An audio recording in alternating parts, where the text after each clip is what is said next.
பார்வை இழந்த ஒருவர் பார்த்திமேயு மீண்டும் பார்வையற்ற நிகழ்வை இன்றைய நற்செய்தி வாசகத்தில் வாசிக்க கேட்டோம். நான் மீண்டும் பார்வை பெற வேண்டும் என்று சொல்கிறார். ஒருவேளை அவர் முன்பே பார்வையோடு இருந்து பிறகு ஏதாவது நோயினாலோ வேறு விபத்தினாலோ பார்வை இழந்திருக்கலாம். அவருடைய அகப்பார்வை தெளிவாக இருந்தது. இயேசுவை தாவீதின் மகன் என்று கண்டுகொள்கிறார். இயேசுவை பற்றி கொண்டால் நமக்கு பார்வை கிடைக்கும் என்று நம்புகிறார்.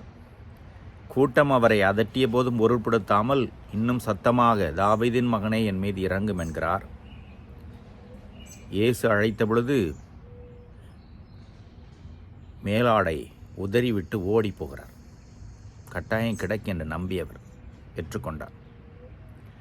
எந்த ஒரு சூழலிலிருந்தும் நமக்கு விடுதலை வேண்டுமென்றால் கடவுளை அந்த பார்த்திமேயினுடைய மனநிலையிலிருந்து கூவி அழைக்க வேண்டும்.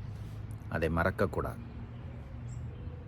அந்த ஆழமான நம்பிக்கை தான் நம்மை வழிநடத்தும், உந்தி தள்ளும். ஆனால் இன்றைக்கு பல பேர் நம்மிலே ஏனோதானோ என்றுதான் கேட்டு பார்ப்போம், முயற்சி எடுப்பதில்லை.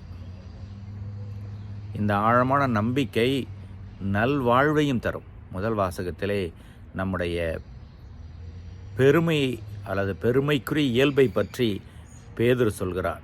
நீங்கள் கடவுளுடைய பிள்ளைகள், தேர்ந்தெடுக்கப்பட்ட இனம், அரச குருத்துவ திருக்கூட்டம், இறைவனுக்கு சொந்தமான மக்கள்.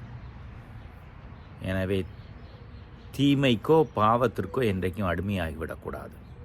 தூயோராய் வாழுங்கள், நிறைவு கிடைக்கும் என்கிறார். அதான் நமக்கு கொடுக்கப்பட்ட வாழ்வு.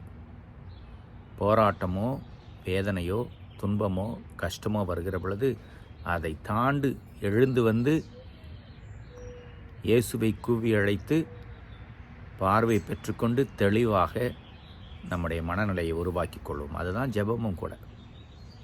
இறைவன் என்னென்றும் வாழ்த்து பெறுவாராக.